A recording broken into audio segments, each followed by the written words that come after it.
जय महाकाल। आपको मेरा महंत पंकजनाथ काली मंदिर की ओर से बहुत बहुत नमस्कार। मां के भक्तों, नवरात्रों में देवी पूजन का बहुत महत्व है और ऐसी मान्यता है कि जो भी भक्त पूर्ण श्रद्धा भाव से चैत्र वासंतिक नवरात्र और शारदीय आश्विन नवरात्रों में मां दुर्गा को प्रसन्न करने के लिए पूजन, जाप और अनुष्ठान करता है, उसे महामाई की असीम कृपा प्राप्त होती है और उसका हर कष्ट दूर होता है। आइए हमारे इस चैनल प्रैक्टिकल पंडित में सरल तरीके से समझते हैं कि इन नवरात्रों में हम किन देवियों का पूजन करते हैं और उनके क्या क्या नाम और क्या महिमा है। इसके साथ ही हम ये भी जानेंगे कि हमें नवरात्रों में क्या नहीं करना चाहिए। सबसे पहले नवरात्र की 9 महाशक्तियों के नाम, 9 देवियों के नाम।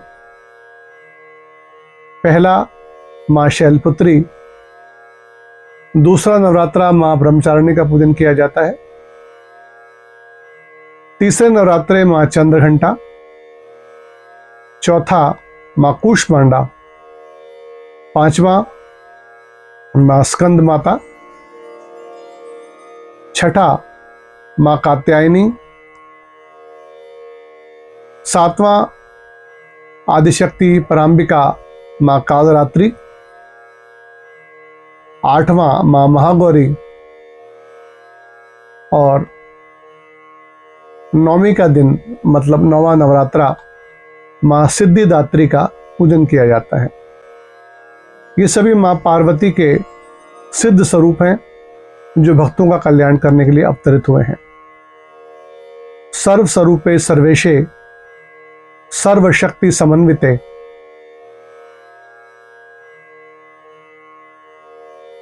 भय वस्त्राहि नो देवी दुर्गे देवी नमोस्तुते। इस संसार में, इस जगत में शक्ति का प्रादुर्भाव केवल और केवल भक्तों के कल्याण के लिए हुआ है और यह समस्त संसार, संपूर्ण सृष्टि महामाया देवी परांबिका की कृपा से ही चल रही है, क्योंकि मां आदिशक्ति ही मां शक्ति है, मां आदिशक्ति ही मां ज्वाला है और मां आदिशक्ति ही प्राणदायिनी ऊर्जा है।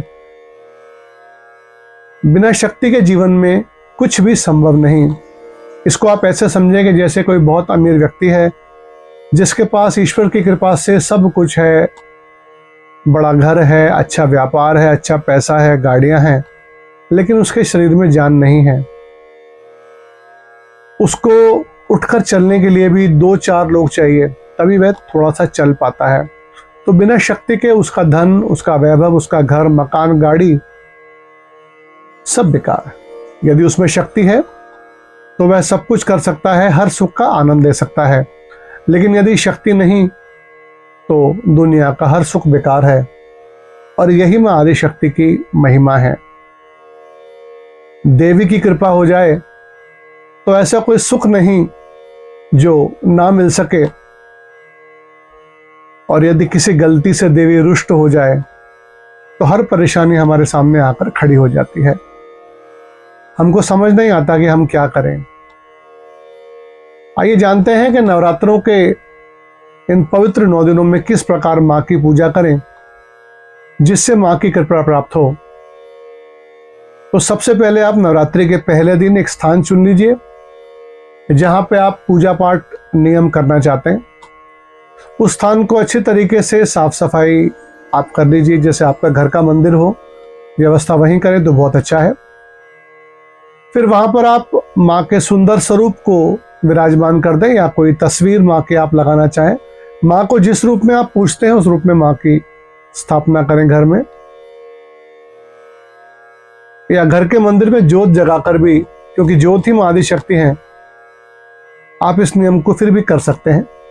केवल आप अच्छे तरीके से साफ सफाई कर लें, उसके बाद गंगा जल छिड़ककर स्थान को पवित्र कर लें और नवरात्रि के पहले दिन शुभ मुहूर्त में कलश स्थापना करें। नवरात्रि के 9 दिनों में मां के 9 स्वरूपों को, जो मैंने ऊपर पहले आपको बताए, क्या भोग लगाएं इसके बारे में आप स्वयं भी अपने देश शहर में उपलब्ध सामग्री को ध्यान में रखते हुए अपने अपने बजट के अनुसार, अपनी क्षमता के अनुसार आप तय कर सकते हैं। देखिए, माँ केवल भाव की भूखी है, श्रद्धा की भूखी है। मैं केवल आपकी सुविधा के लिए नवरात्रों के 9 दिनों में देवियों की महिमा, उनकी कथा, उनकी भोग सामग्री, उनके प्रसिद्ध मंदिर कहाँ हैं, वो मैं इस वीडियो के बनने के साथ साथ वो वीडियो आपको हर नवरात्रों में 1 दिन पहले आपको मिलेंगे। आप जरूर उनको देखिएगा। हर देवी के बारे में आपको पूरी जानकारी में देने की कोशिश करूंगा।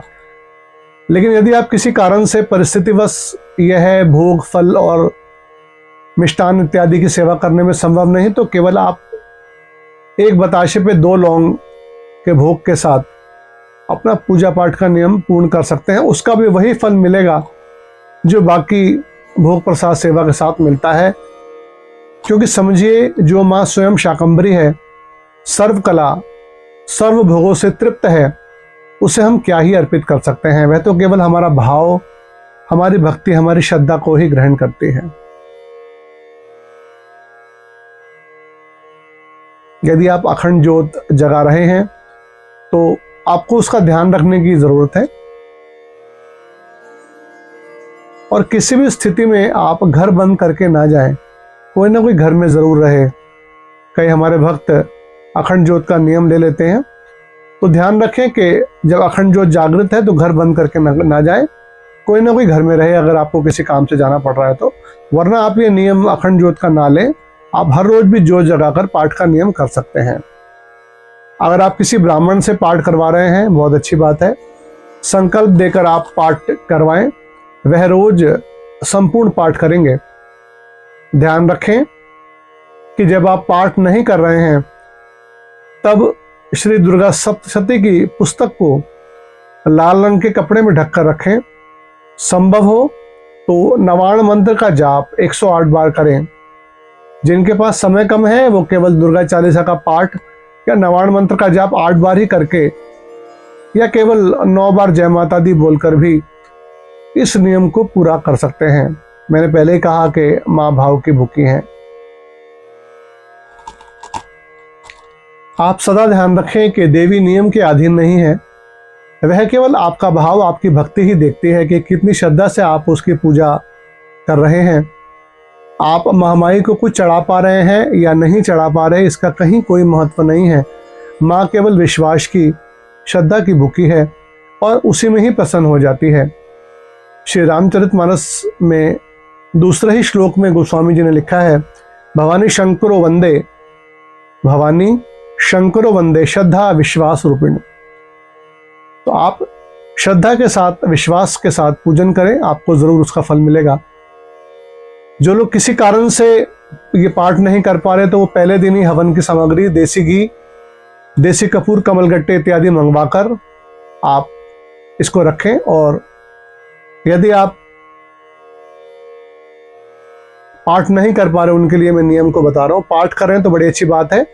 यदि पाठ नहीं कर पा रहे तो जो सामग्री मैंने आपको बताई है, इसको नवमी के दिन किसी ऐसे मंदिर में जहां पर हवन होता हो वहां पर आप भिजवा दीजिए या स्वयं जाके देकर आइए।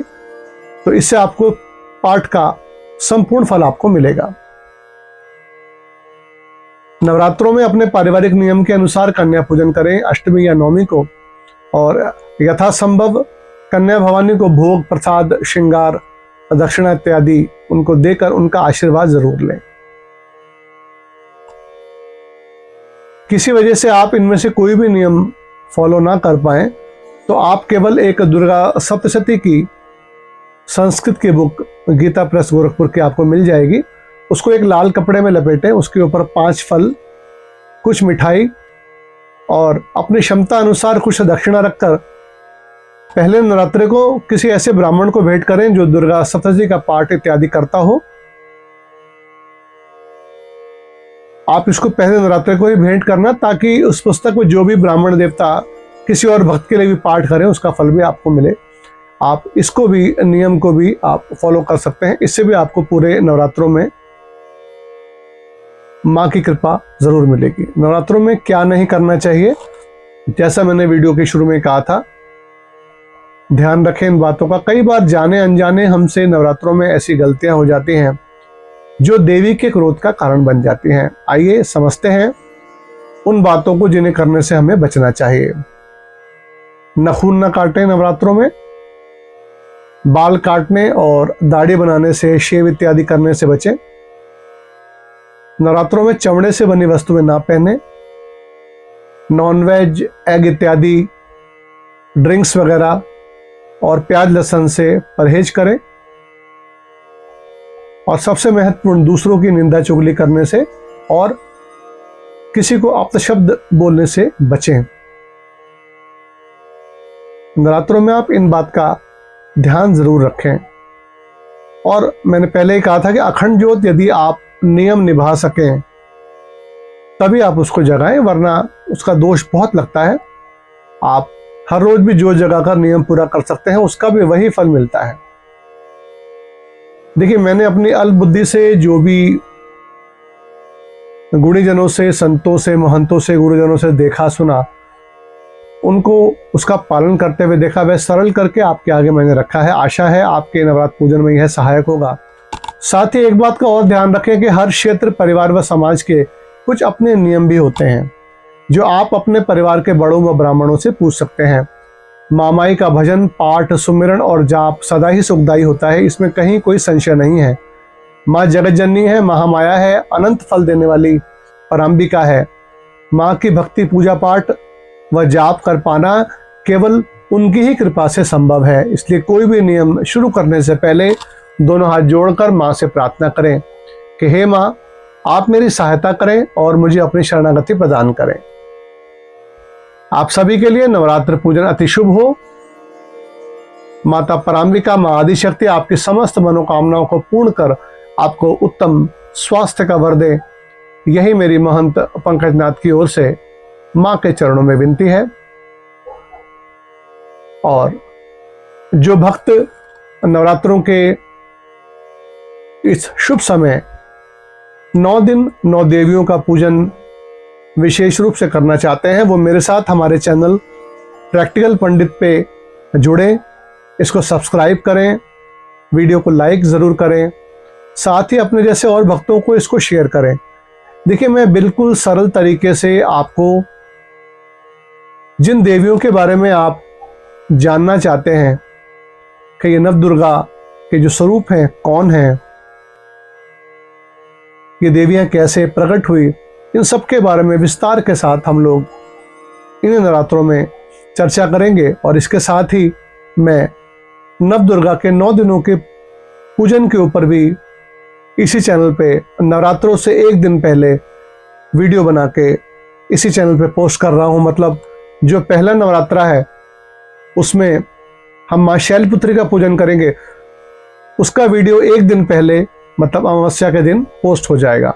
इस तरीके से जो दूसरी देवी हैं माँ ब्रह्मचारिणी, उनका वीडियो पहले नवरात्रे पोस्ट हो जाएगा।